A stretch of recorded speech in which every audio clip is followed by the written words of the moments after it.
Hey, what's going on, guys? This is AndrewChicken. I was literally in the middle of editing a different video when Yoshi, Mr. Yoshi, Valve developer from Deadlock, dropped an update for the game, and it looks to be pretty big in terms of balance changes for a whole bunch of characters and other mechanics. So let's dive straight in and talk about each and every one. So first of all, praise be, they've finally added back the ability to cancel abilities with the ability key. However, they've done it in a very weird way.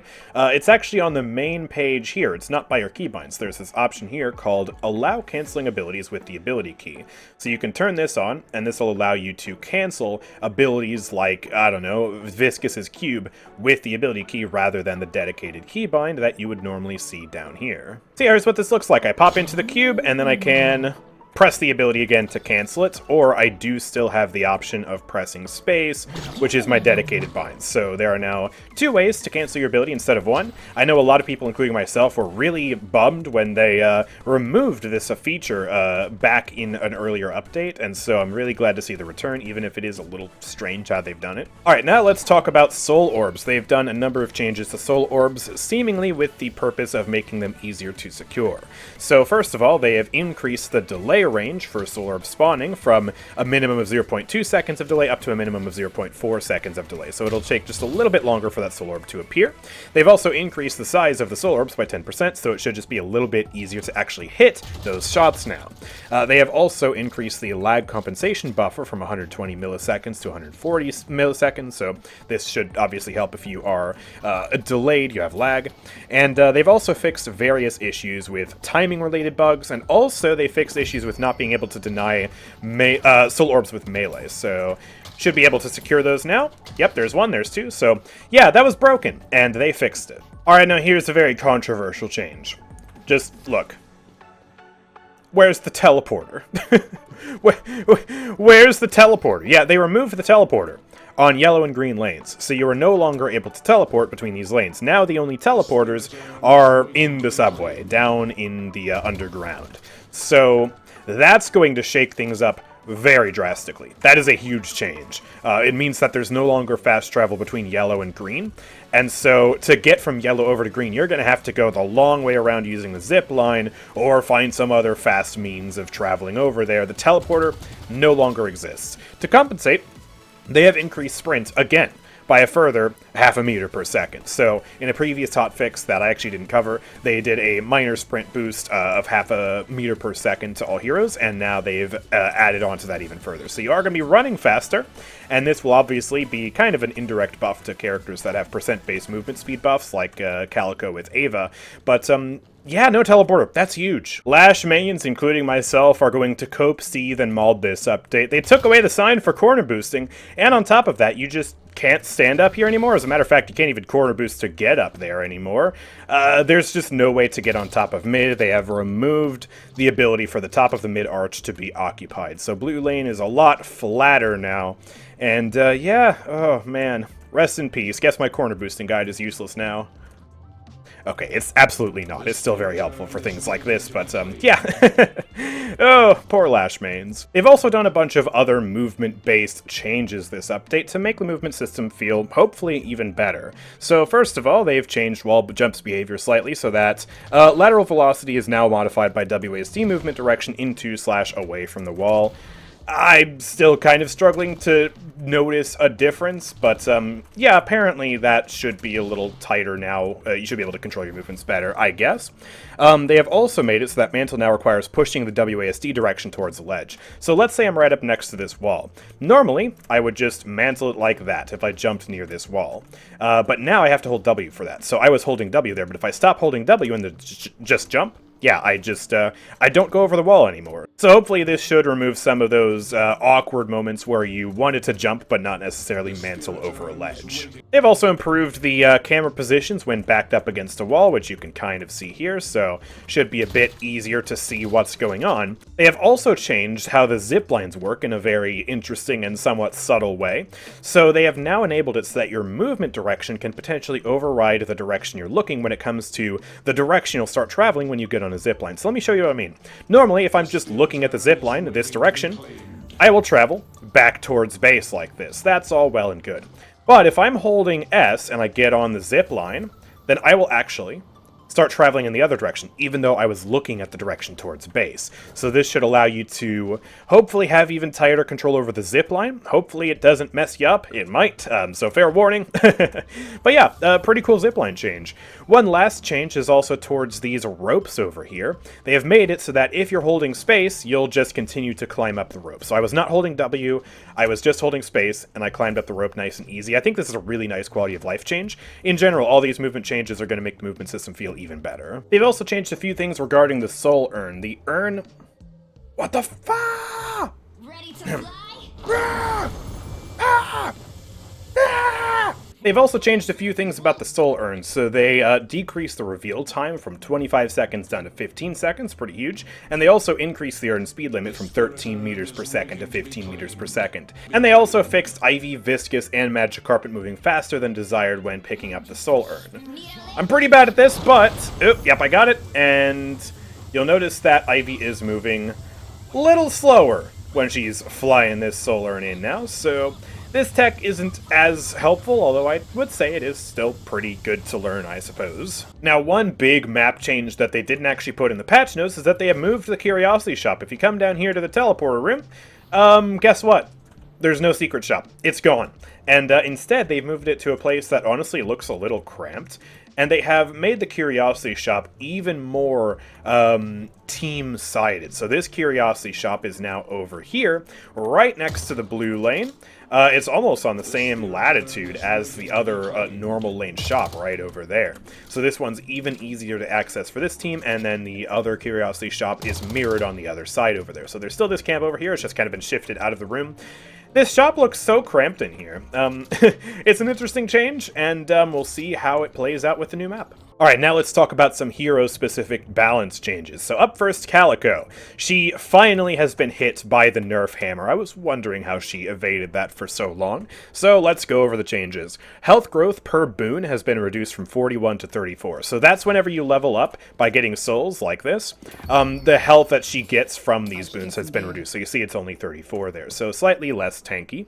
They've also reduced the leaping slash heal from 50 to 40. So that only heals me for 40 now, and they have reduced the heal spirit scaling from 1.6 to 1.1. So as you get more spirit power with Calico, you would get more healing on the leaping slash. That has been reduced. Holiday keeps getting nerfed. This is...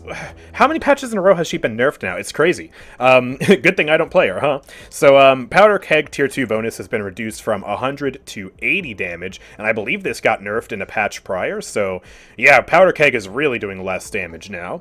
And the Crack Shot tier 2 bonus damage has been reduced from 85 to 60 damage. So the default abilities without any upgrades are still just as strong, but once you upgrade both of these to tier 2, they will be doing slightly less damage, but obviously still doing more damage. Holiday is still probably going to be scary, but more nerfs to try and put her in a more balanced state. Mirage just got one rather small nerf. The Jin's Mark duration on the tier 2 here used to give him 4 seconds of multiplier duration. Now it only gives him 2.5 seconds of multiplier duration, which seems like a reasonably small nerf to me because it still does mega damage, and it's just going to accelerate how quickly that mark explodes.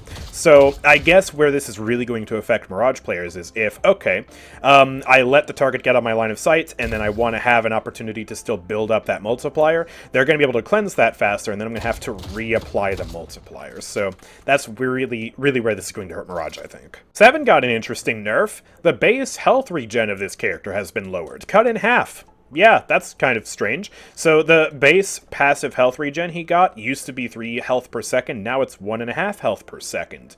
And I suppose this is intended to make it a little bit tougher for him on lane and also a little bit tougher for him to farm. Because if you're going between camps, you are taking damage, and so this will slow the rate at which he's able to heal that damage back up again. Although, to me, this does just seem like a really goofy nerf. Sinclair got hit with a slew of nerfs on the Vexing Bolt. First of all, the cooldown has been increased by a drastic 9 seconds, from 15 seconds up to 24 24 seconds. And they have also changed how his Tier 1 and Tier 2 upgrades work. So the first upgrade causes the bolt to apply a 25% fire rate slow for 5 seconds, and this has replaced the previous buff that gave it a -4 second cooldown. So we're going from what was previously an 11-second cooldown with the Tier 1 upgrade to a 24-second cooldown. More than double. That's pretty bonkers. And they have also changed the Tier 2 from the bolt applies 25% fire rate for slow for 5 seconds to -13 seconds cooldown reduction. So now when you get that Tier 2 upgrade online, that's when you're going to get back down to that 11-second cooldown. So this is really, really going to hurt Magician in the early game, because that's when you don't have your upgrades online, and so he's going to be able to do that powerful Vexing Bolt much less frequently. But then when you move into the later game, it'll be absolutely fine. They basically swapped the Tier 1 and Tier 2 upgrades around, so once you have those upgrades locked in, your Vexing Bolt will be back to normal. It also seems like the Tier 2 upgrade has a little bit of a description bug. Uh-oh! Shh, don't worry about that. Take a look at this nerf. This is so funny. The Crow Familiar duration spirit scaling has been reduced from 0.03 to 0.024. That's just silly. Well, what happens if I get Boundless Spirit? How does that affect this? It does actually matter. It does actually add up, because that provides almost 2 seconds of debuff duration. So, hey, it is a nerf. It is impactful, but I just found those decimal numbers to be so funny. They're so small, but still, you get enough spirit power, it makes a difference.